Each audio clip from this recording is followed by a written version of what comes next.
a hexagonal pyramid of base edge 25 mm and inclined edge 70 mm is rest in HP on its base with one of the base edge is parallel to VP. So let's draw this initially. So here it will be a XY line,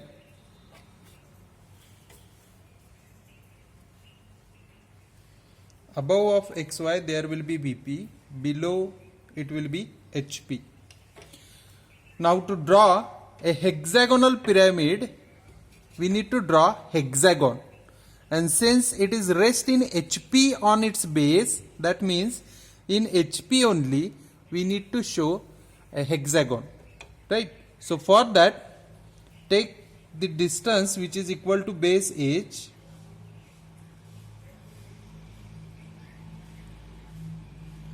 right, and mark circle over here, a faint circle, right? Now these keep this distance as it is. Now we need to draw one diagonal, and diagonal which relate with the base edge. Since see here, one of the base edge is parallel to VP, so we need to draw a diagonal which is parallel to VP. So here it is the diagonal XY axis. Simply draw one diagonal which is parallel to XY. Now take this distance as it is, and from both these corners of the diagonal you need to mark an arc.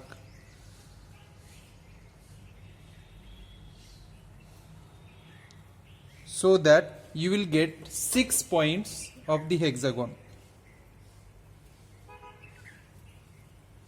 These are the 6 corners. I will name it as 1, 2, 3, 4, 5 and 6. And this center which is nothing but O dash.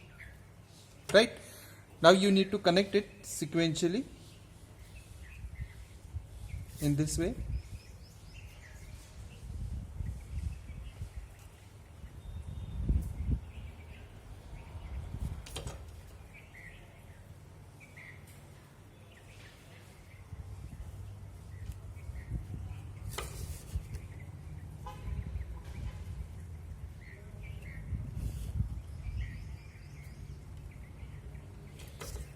Now we need to connect O to each and every corner,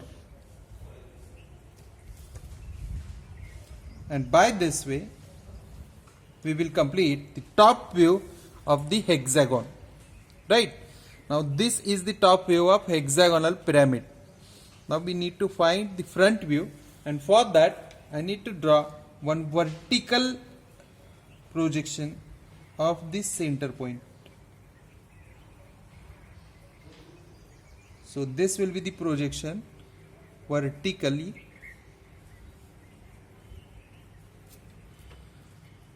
Now here somewhere you will get point O. Now if axis length is given, you can take directly axis length over here, or if height is given, you can take directly height over here. But right now the inclined edge is given. Inclined edge means O1, O2, O3. These are the inclined edges. So see, in the top view, O4 and O1 which are parallel to XY. That means you will get true length in front view of O4 and O1. So I will plot initially point 4. Here it is point 4, and from that take a distance 70 mm.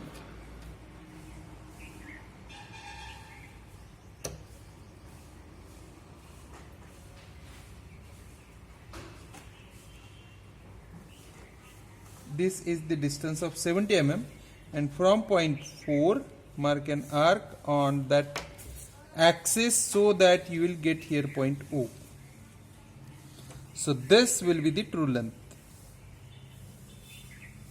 70 mm. Right? Remember this. Now if I project these points,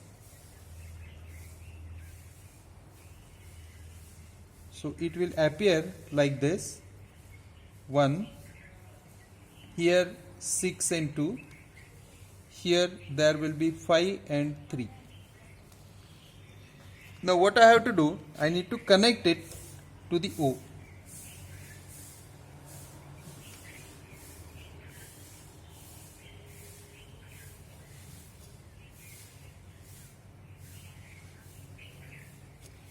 This will be the front view and top view. You need to draw a faint front view and top view because we are dealing with the section.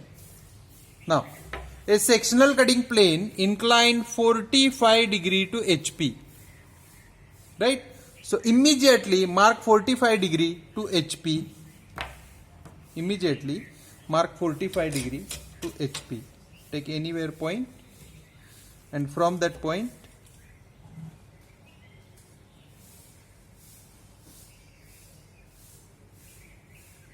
mark inclination 45 degree. Right?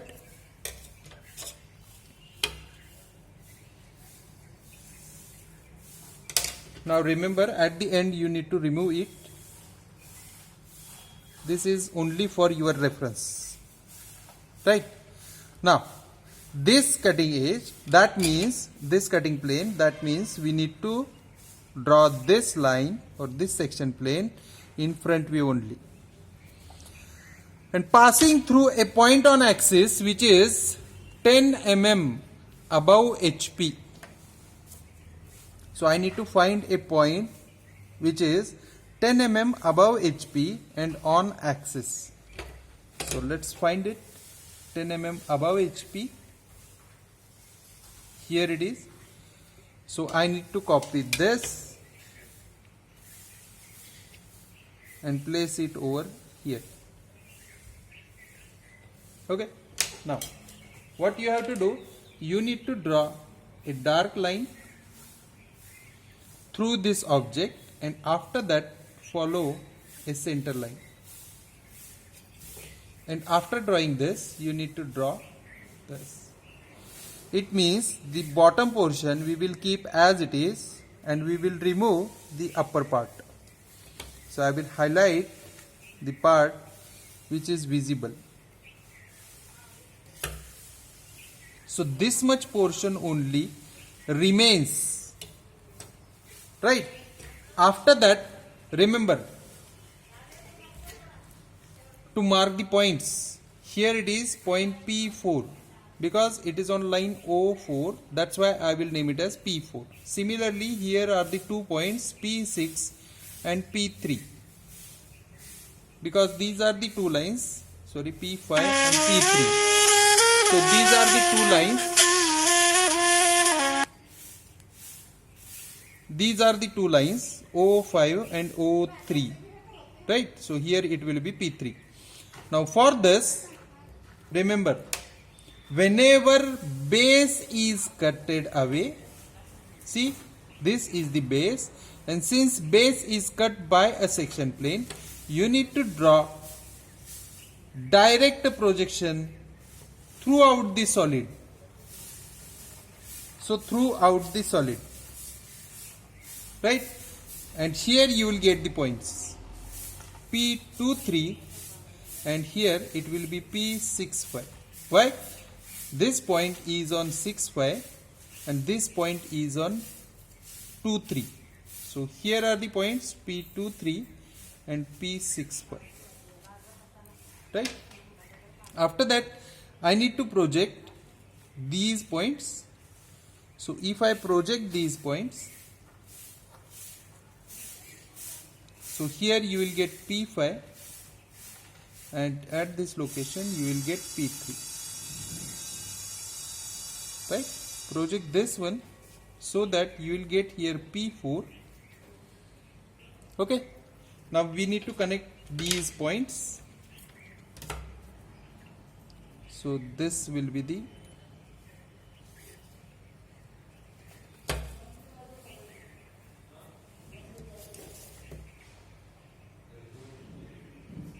see, this is the section, right? So we need to show this section with the hatching lines.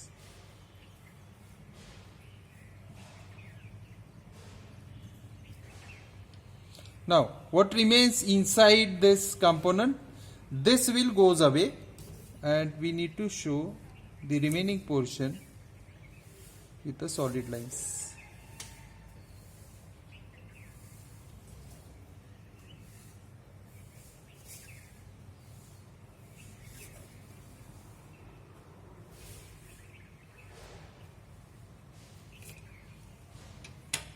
This will be the required sectional top view. Sectional top view. And this will be the sectional front view. Now since I want the true shape of this one, so take this first point as it is, P23 and P65 from here. Now take the distance up to P5 and 3, so that you will get here P5 and P3. Similarly, repeat the procedure for P4. Here it will be P4. Now this will be the edge view of section, simply taken away from here.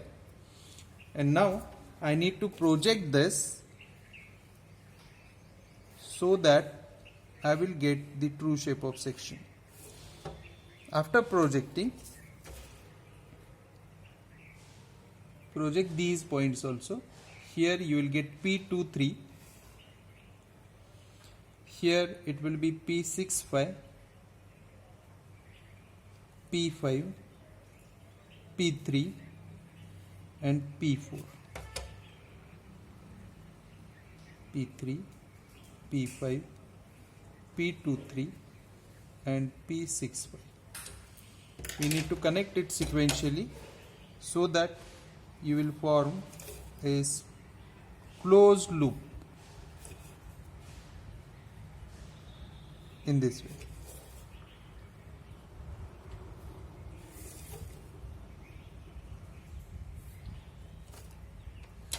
This will be the true shape of section.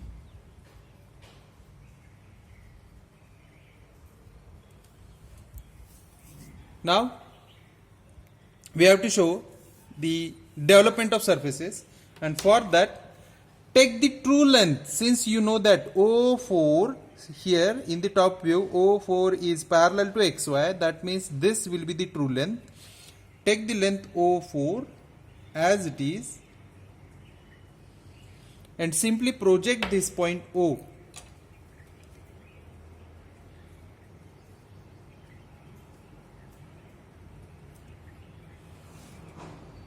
Now if I project this point O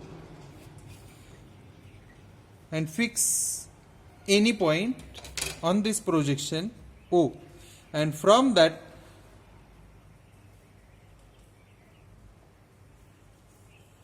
take the same distance and mark an arc. After marking an arc, here it will be point number 1.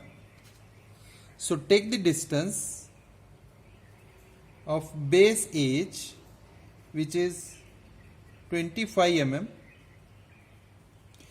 and from point 1 mark sequentially so that you will get the intermediate points.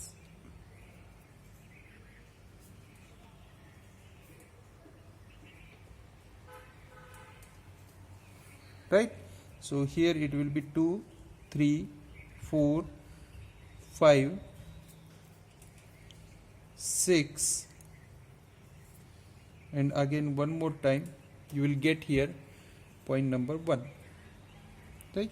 Now you need to connect all these O1, O2, O3. You need to connect it. Now after joining this, I have connected O1, O2, and similarly 1, 2, 2, 3, 3, 4 likewise. Now after that, you need to project these points, these crossing points. See here, this will be the projection for P4. Right now, this is the location, means from point O, the P4 should be at this much distance. So take this distance, and by taking this distance, we need to transfer the same distance on point O4 so that you will get here point P4. Similarly, this is the location for P5 and 3. So take this much distance. Since point is of P5 and P3, here at P3 and P5, I will get 2 points. So here it is P5 and P3. Now, since the last point belongs to the base, so take the distances from base itself. Take the distance from 3, and the point P23 is in between 2, 3. So from 3, I will transfer the distance in this way. So this will be the point P23. Now take the distance from 5, which is same, right? And in 6, 5, I need to plot this point. So it will be P6, 5. Right? Now simply connect it sequentially.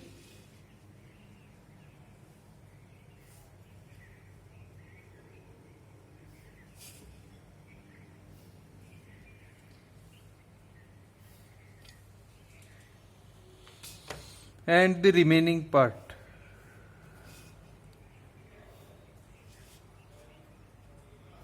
In this way.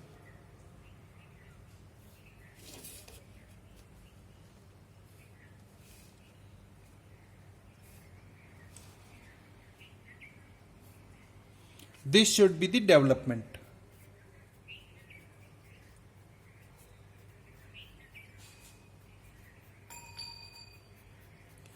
This should be the development, right? So you need to show this much part only. Don't show the above part, right?